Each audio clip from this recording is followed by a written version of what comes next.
Hello, everybody in podcast land. I'm Dr. Ted Thatchencary, and this is MD Roundtable, a podcast about collaborating and learning from other healthcare professionals from all over the globe.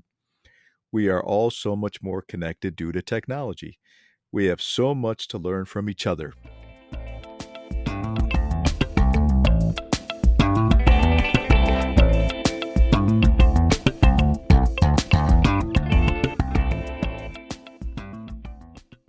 Thanks for joining us today at MD Roundtable.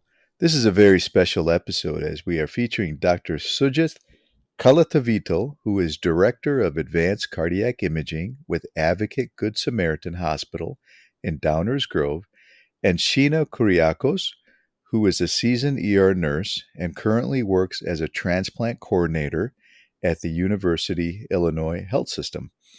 Welcome to MD Roundtable, guys. Pleasure to be here, Ted. Thanks for having us. Of course. First off, let's start off with your journeys, Sujith and Sheena. I know where you guys are originally from, but for the audience, do you want to just kind of share where you guys are from originally? Sheena, I can go first if you don't mind. We're actually all three of us from a place in India known as God's own country. It's Kerala, in the southwest region of India, which has actually some implications on our story we're going to be discussing today, which is heart disease.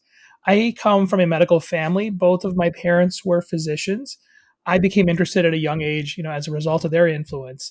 In my early 20s, I actually developed hypertension, which is high blood pressure, and was started on medication. So this really kind of spurred my interest in cardiovascular disease, actually having cardiovascular disease myself at a young age.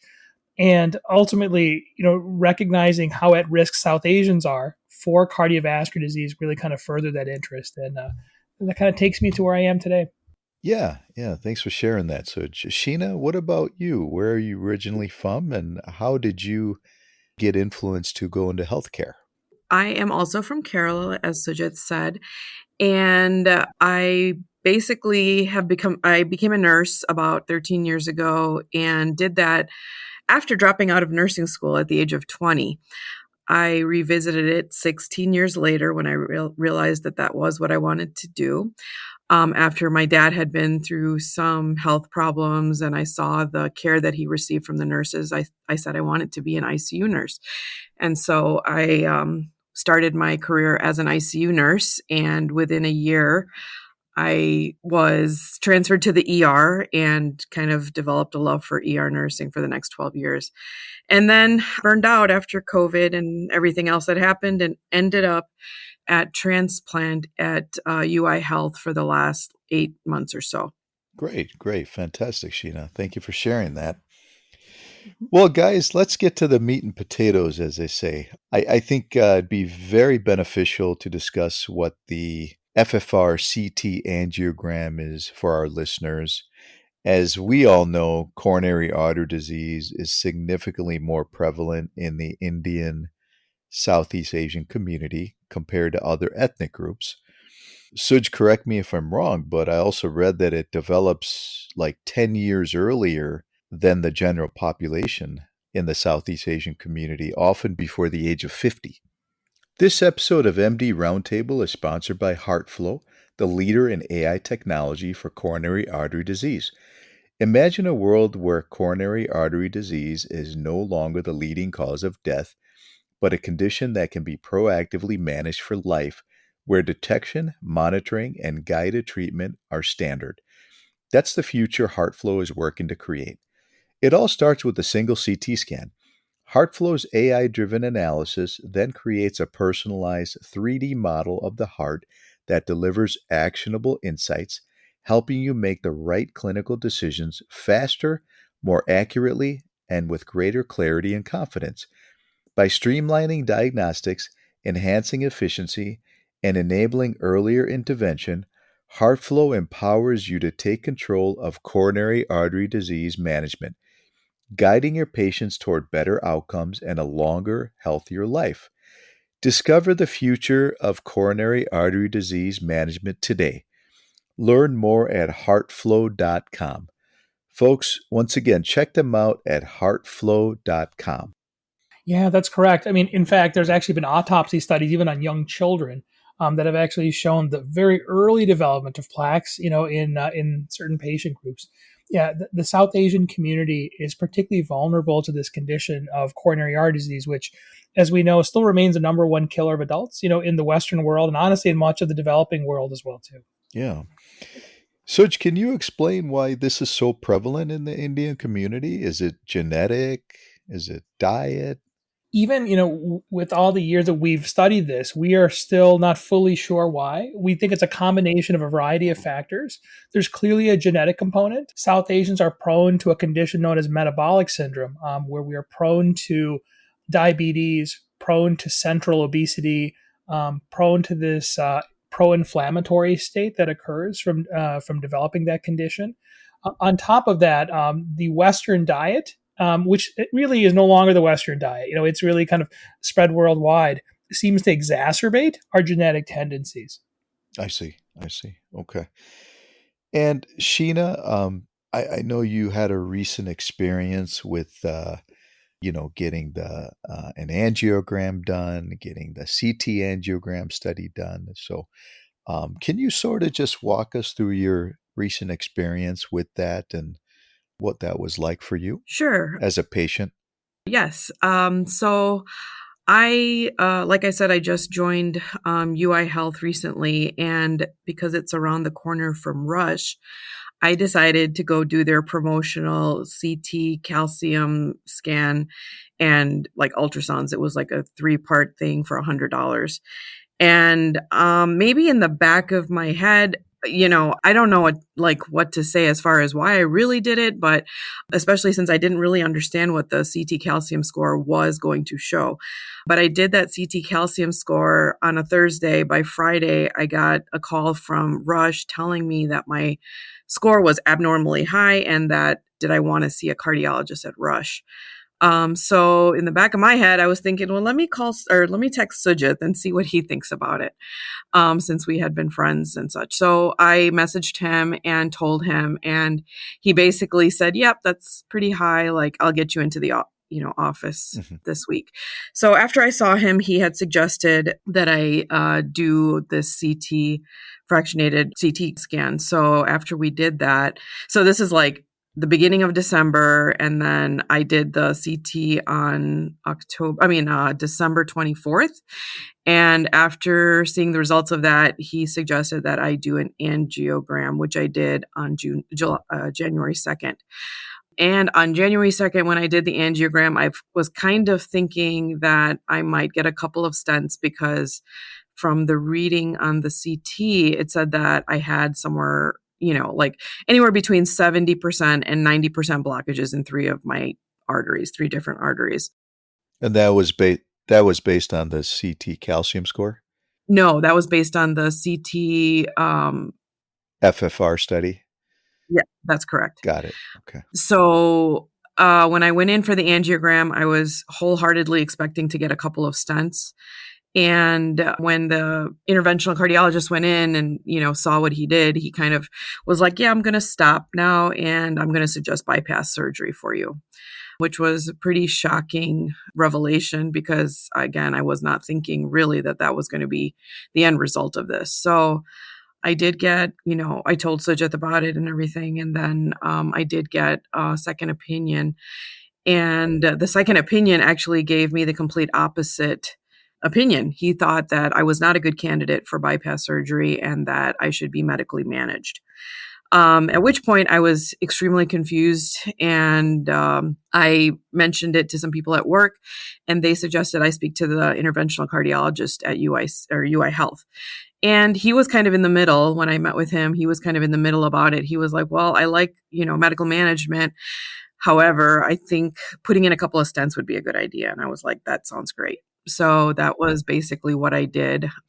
On February 24th, I had 2 stents placed in my right coronary artery. And that was the artery that had 90% blockage. I see. Yeah, that's I can't imagine what you were going through. I mean, when the cardiologist told you that you should have bypass. Yes, it was shocking.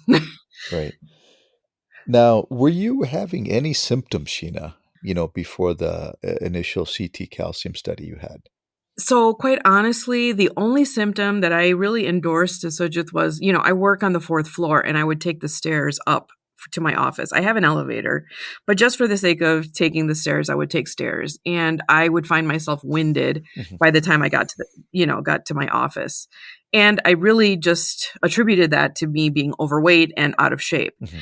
But looking back then, maybe that was that was contributing to it, but other than that, nothing, like literally nothing. I see. Yeah. Yeah. And Suj, that's pretty common, right? With young patients with coronary artery disease.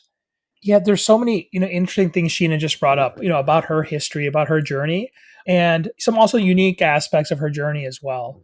And I think it's kind of good to go through each of the steps that she went through Yeah. and kind of reflect on what each step kind of represented in the data that we gathered. The first step is when Sheena got the coronary calcium score. And Sheena, if I recall correctly, your father actually had heart disease at a relatively young age, correct? Yes, he had his first heart attack at 51.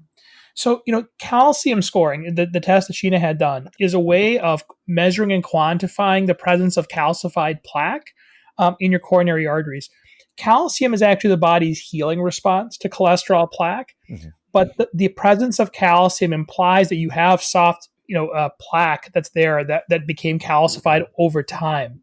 So, by looking at the amount of calcium one has, that directly correlates and predicts your future risk of having a heart attack, a myocardial infarction. The score that we get, we look at the patient's age and gender and other demographics, and we can actually kind of get a percentile in terms of how much higher risk are you. For someone as young as Sheena, even a score of 1, is an abnormal score. Her score, if I remember correctly, was 1,863. And so when she texted me with that information, that's why I was like, okay, we need to see each other because that puts her in a much higher risk category. Mhm. So that was the first piece of information that I got. The second thing is exactly what Sheena said. When she came to see me in the office, her symptoms were very not classic. They weren't she wasn't having crushing chest pain with exertion. Mhm. She had kind of very non-specific symptoms. And we know that patients who with these non-specific symptoms, unfortunately, tend to be the people who often have bad outcomes because it's very hard, to interpret those type of symptoms, right? If I remember correctly, Sheena, you said you get winded going up 4 flights of stairs. Well, I get winded going up 4 flights of stairs. So I would have a hard time, attributing that, to heart disease. Just based on that. We then ordered a coronary CT angiogram, and I wanted just for the audience just compare that and contrast that with the calcium score she had. So a coronary CT angiogram basically is what is a non-invasive cardiac catheterization. So essentially, it's a CT scan, but now we're injecting dye contrast through an IV, and then we can directly actually see the arteries. The calcium score just lets us measure how much plaque there is, but it doesn't actually tell us how much that plaque is actually impinging on the blood vessel and actually causing a blockage. The CT angiogram actually allows us to do that and actually quantify how significant those blockages are. The FFR is something different, which we should also discuss. Mhm. One of the even though CT angiography is a very cool and very helpful technique, it has limitations. And one of its biggest limitations is that it can struggle in heavily calcified vessels. The calcium kind of obscures the way our eyes see the blood vessels. So we can't often appreciate and accurately measure blockages when there's that much calcium. And historically, when a patient has a calcium score, as high as Sheena's, we used to say that CT angiography was it just couldn't be done accurately. That's not true anymore. Thanks to this technique called CT fractional flow reserve, we can actually work around calcified vessels. This is fractional flow reserve is a technique. It was actually created by a company called HeartFlow that we partner with. In addition to Advocate Good Samaritan, I'm also director of cardiac imaging at Dooley Health and Care, and also a co-director at another hospital, Northwestern Central DuPage. All of these, both hospitals and organization partner with HeartFlow. HeartFlow is a very innovative company. They use a combination of complex mathematical modeling and artificial intelligence to basically mathematically quantify blood flow through these CT images. And it can literally read through the calcium and tell us, hey, is there underneath all this calcium, is there a significant blockage there? Mhm. And that FFR technique, fractional flow reserve, allowed us to read Sheena's CT scan. When I got the CT scan results, it's interesting. It showed that even though she had lots of plaque everywhere, one artery in particular, the right coronary artery, had a severe blockage.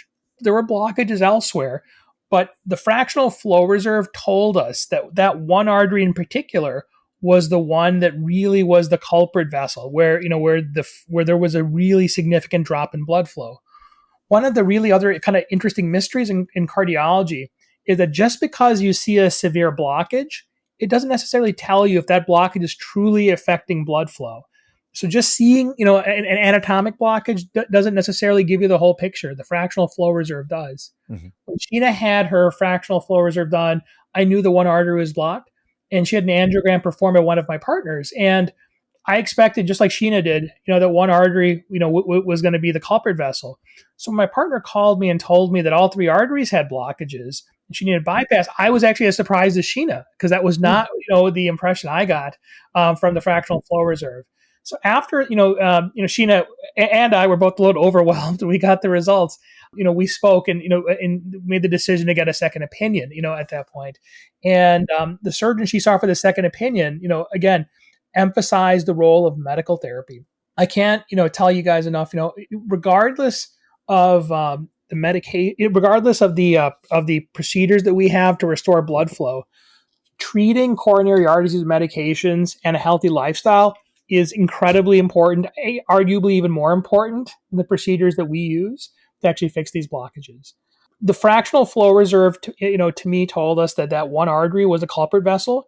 And ultimately, Sheena found, interventional cardiologist at UIC who did an excellent job of fixing that blood vessel. And the fractional flow reserve, to me, validated that was the right strategy. And ultimately, she got excellent care by Dr. Ardati over at UIC, did a wonderful job fixing the arteries, great communicator with me as well, too. And then now our focus is really kind of shifted to medical therapy and lifestyle modification. That's the final piece of the puzzle. Yeah, great. Thanks for explaining that so eloquently, Suj. When you talk about the FFR CT, how do you compare that to like a traditional stress test as far as like utility? Oh, it's a great question. It actually shares some commonalities with stress testing. So with stress testing, like such also analogous to FFR in the sense that they both allow us to assess what's called ischemia. That's a mismatch between how much oxygen the tissue of the heart needs versus how much is actually being delivered. If there is a very tight blockage that compromises the amount of blood flow that can be delivered to the muscle of the heart, that causes ischemia where not enough oxygen is being delivered. A stress test can do that. The only problem with stress testing is that it doesn't necessarily tell you exactly what blood vessel is involved. It gives you sort of a general idea. Mm-hmm. When we do CT-FFR, we're actually seeing the vessel, and then we're directly in that vessel looking at the way flow is occurring or dropping in that vessel. So it gives us it works like stress testing, but it's much more accurate in terms of localizing where the culprit vessel is. I see. Okay. So, Suj, having said that, why go for a CT calcium study? Why not just go directly to the FFR study?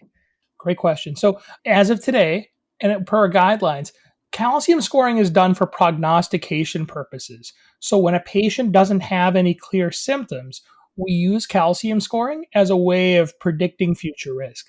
CT angiography is actually used for detecting symptoms and evaluating symptoms that we could be concerned may be the result of a blocked artery. Sheena, I think, did the right thing. She initially didn't really have any symptoms that she was aware of. She had a family history of heart disease, and the calcium score was very appropriate and gave us a lot of very useful information. We knew right off the bat that she actually was at a much higher risk for coronary artery disease than we initially thought. It was then when we sat down and kind of reviewed her symptoms very carefully, we were able to tease out these kind of very mild, non-specific symptoms.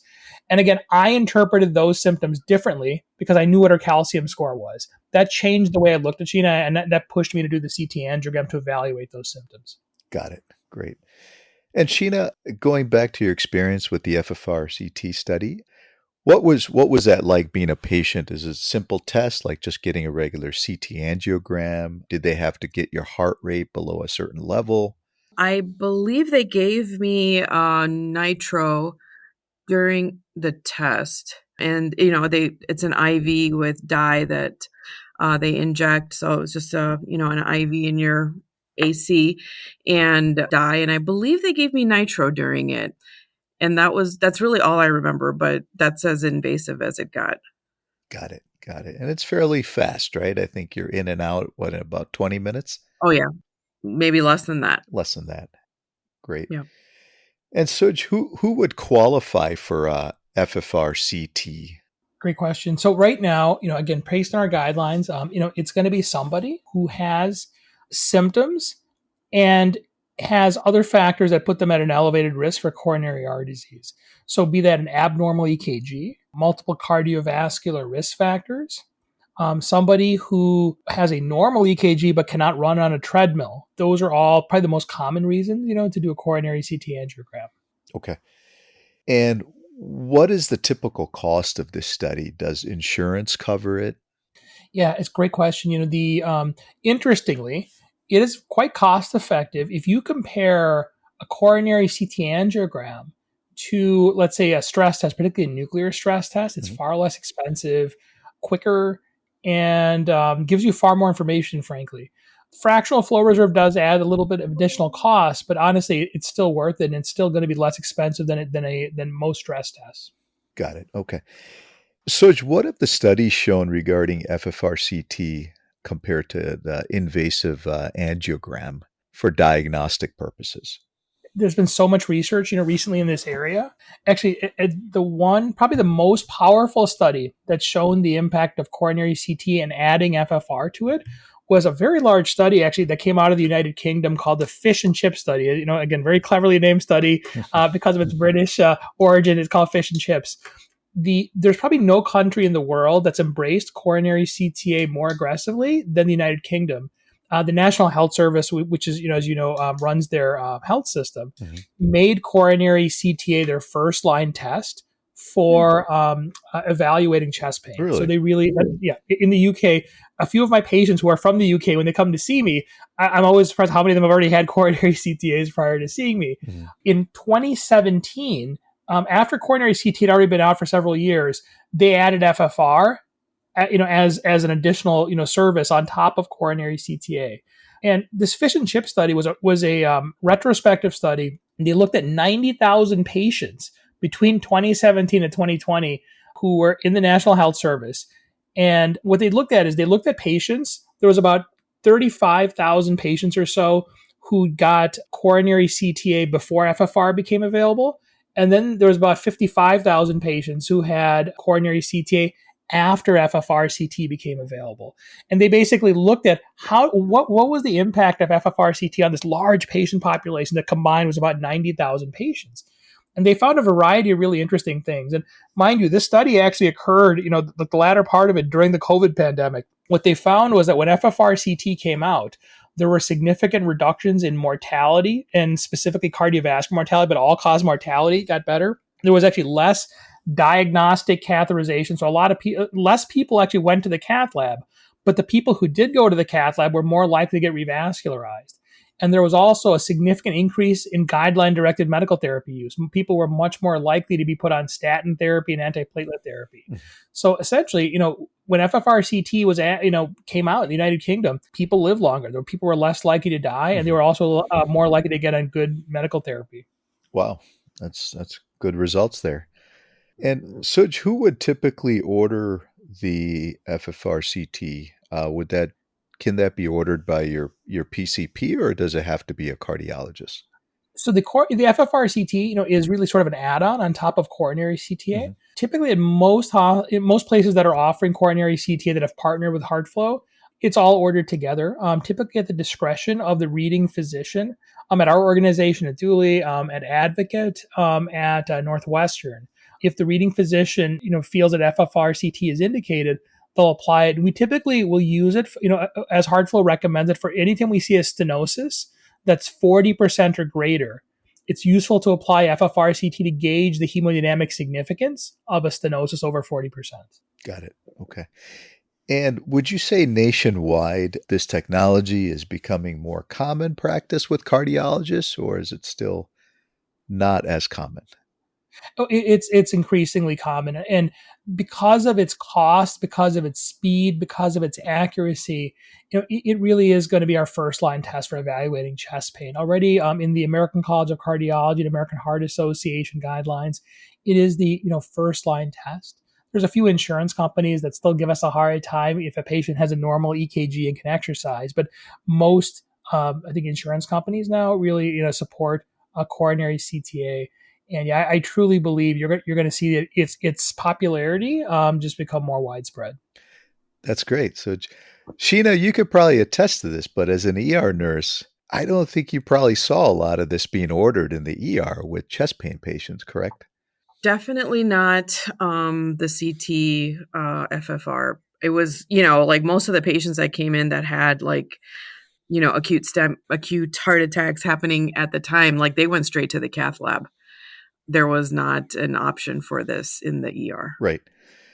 Suj, would you agree that the ER is a strategic location to order this test, but however, right now it's not common practice yet? Yeah, the ER is a very interesting location to do this. So in our center at Dooley, we actually have a cardiac evaluation center where we basically have a cardiac urgent care center where we use this, and in patients who walk in with chest pain. The challenge with doing it in these type of settings is just timely turnaround and having the right staff to do it. We're really blessed because we actually have nurses and technologists we work with who are able to rapidly prep patients and get them ready and get scans done in a quick and timely fashion. The biggest challenge we find in the ER population is just all of our ERs everywhere you look are incredibly busy. And there is a constant need to move, and turn over patients so we can accommodate the next group of patients.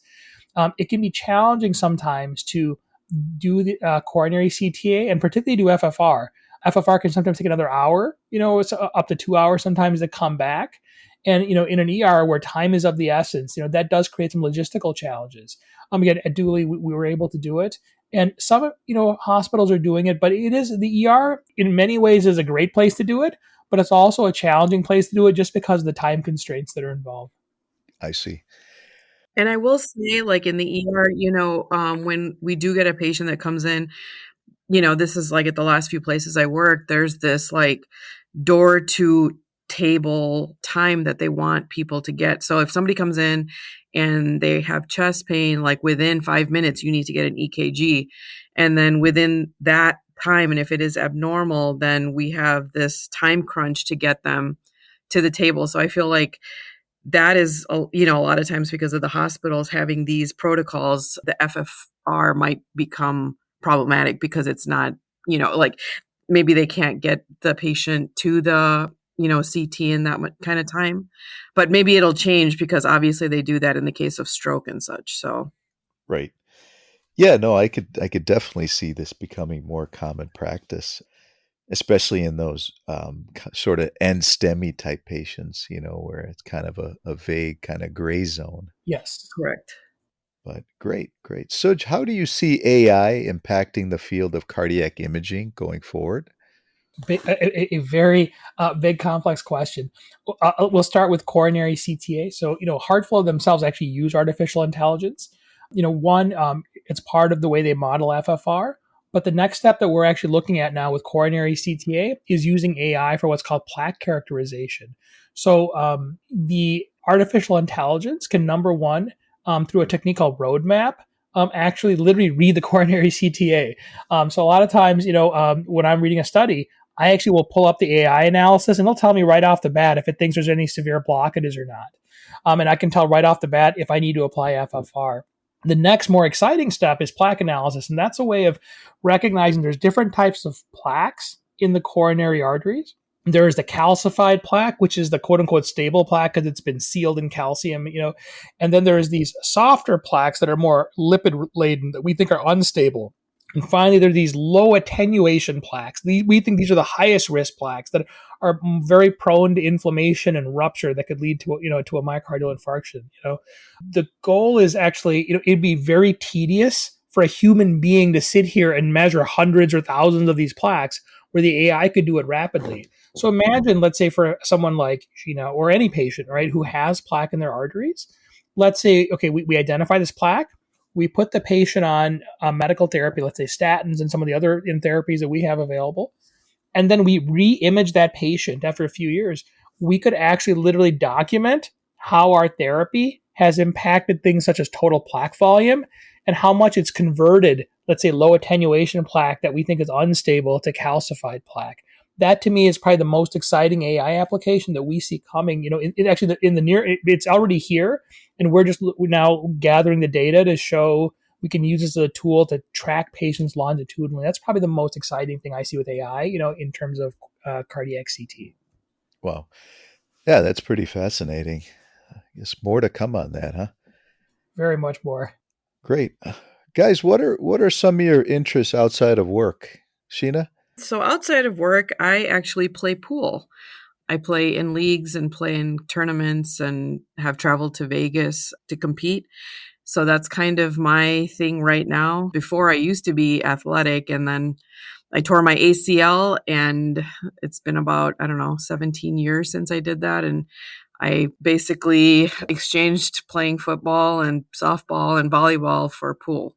So that and my daughter. My daughter is my whole world. So I spend a lot of time with my daughter outside of work as well.